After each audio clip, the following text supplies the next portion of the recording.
ओम नमो भगवती वासुदेवाय नमः। जय श्री हरि, जय माता लक्ष्मी। प्रिय श्रोताओं, आप सभी को आमलकी एकादशी की हार्दिक शुभकामनाएं। आज आमलकी एकादशी है और आमलकी एकादशी के शुभ अवसर पर चलिए सुनते हैं आमलकी एकादशी व्रत कथा। तो प्रेम से बोलिए लक्ष्मी नारायण की जय, शिव जी माता पार्वती की जय। जय श्री हरि। फागुन मास की शुक्ल पक्ष की एकादशी को आमलकी एकादशी या रंग भरी एकादशी के नाम से जाना जाता है।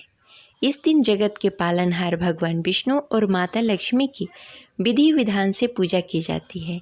इसके साथ ही इस दिन भगवान भोलेनाथ और माता पार्वती की भी पूजा आराधना की जाती है। माना जाता है कि इसी दिन भगवान भोलेनाथ माता पार्वती को पहली बार काशी नगरी में लाए थे। उसी दिन से काशी में रंग भरी एकादशी का उत्सव मनाया जाता है। माना जाता है कि आमलकी एकादशी का व्रत रखने से भगवान विष्णु और माता लक्ष्मी के साथ भगवान शिव की भी कृपा बनी रहती है। तो आइए चलिए सुनते हैं आमलकी एकादशी की पौराणिक कथा शुरू करने से पहले इस वीडियो को लाइक करके कमेंट बॉक्स में लक्ष्मी नारायण की जय अवश्य लिखें। आमलकी एकादशी की पौराणिक कथा के अनुसार मंधात जी बोले कि हे वशिष्ठ जी, यदि आप मुझ पर कृपा करें तो किसी ऐसे व्रत की कथा कहिए जिससे मेरा कल्याण हो।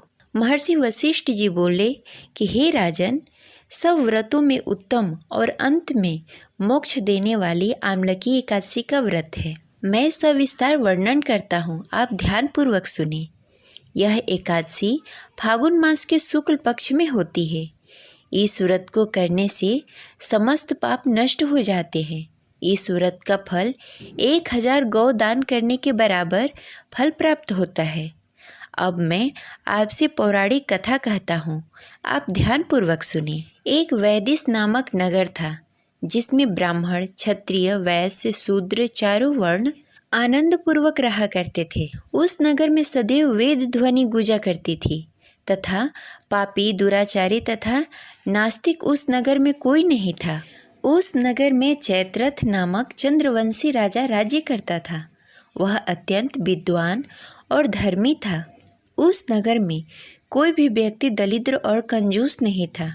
सभी नगरवासी विष्णु भक्त थे और अबाल वृद्ध स्त्रियां पुरुष एकादशी व्रत किया करते थे। एक समय फागुन मास के शुक्ल पक्ष की आमलकी एकादशी आई। उस दिन राजा, प्रजा तथा बाल वृद्ध सबने हर्षपूर्वक व्रत किया। राजा अपनी प्रजा के साथ मंदिर में जाकर पूर्ण कुंज स्थापित करके धूप, दीप, नैवेद्य, पंचरत्न आदि से धात्री यानी कि आंवले के वृक्ष की पूजा की। इस प्रकार स्तुति करने लगे, हे धात्री, तुम ब्रह्म स्वरूपिणी हो। तुम ब्रह्मा जी द्वारा उत्पन्न की गई हो और समस्त पापों का नाश करने वाली हो। तुमको नमन है। अब तुम मेरा अर्घ स्वीकार करो। तुम श्री रामचंद्र जी द्वारा सम्मानित हो। मैं आपकी प्रार्थना करता हूँ, अतः आप मेरे समस्त पापों का नाश करो। उस मंदिर में सबने रात्रि में जागरण किया। रात के समय वहाँ एक बहेलिया आया जो अत्यंत पापी और दुराचारी था। वह अपने कुटुंबों का पालन जीव हत्या करके किया करता था।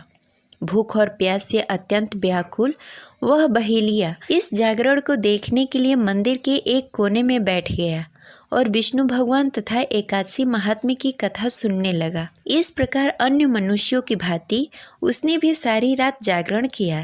प्रातःकाल होते ही सभी लोग अपने घर चले गए तो बहेलिया भी अपने घर चला गया। घर जाकर उसने भोजन किया। कुछ समय बीतने के पश्चात उस बहेलिये की मृत्यु हो गई।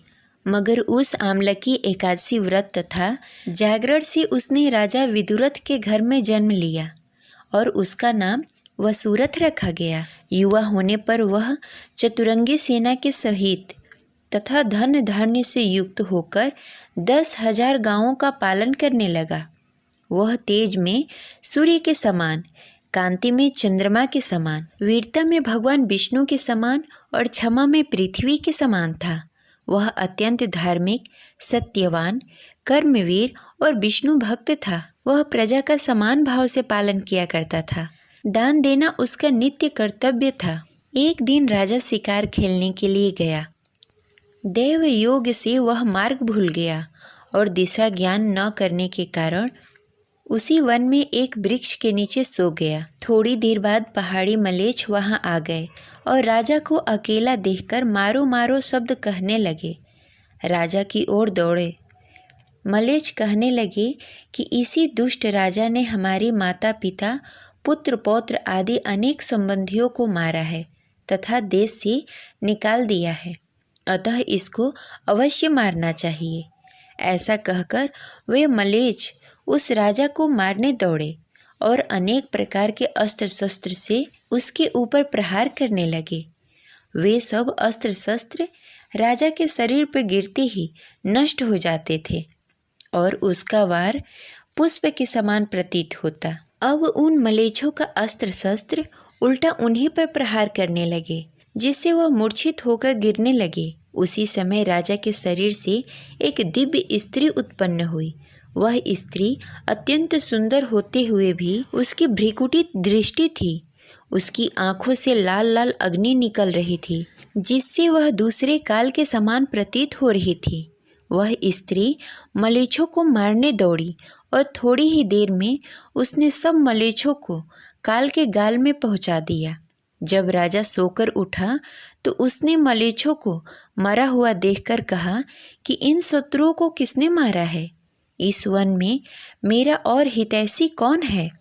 वह ऐसा विचार कर ही रहा था कि आकाशवाणी हुई, हे राजन, इस संसार में विष्णु भगवान के अतिरिक्त और कौन तुम्हारी सहायता कर सकता है? इस आकाशवाणी को सुनकर राजा अपने राज्य में आ गया और सुखपूर्वक राज करने लगा। महर्षि वशिष्ठ बोले, हे राजन, यह आमलकी एकादशी व्रत का प्रभाव था। जो मनुष्य इस आमलकी एकादशी व्रत करते हैं वे प्रत्येक कार्य में सफल होते हैं और अंत में विष्णु लोक को जाते हैं। ये रही आज की कथा। प्रेम से बोलिए लक्ष्मी नारायण की जय। अगर आपको यह कथा अच्छी लगी तो इस वीडियो को लाइक करके कमेंट बॉक्स में हरे कृष्णा अवश्य लिखें। मिलते हैं अगले वीडियो में, तब तक के लिए हरे कृष्णा, राधे राधे, हर हर महादेव।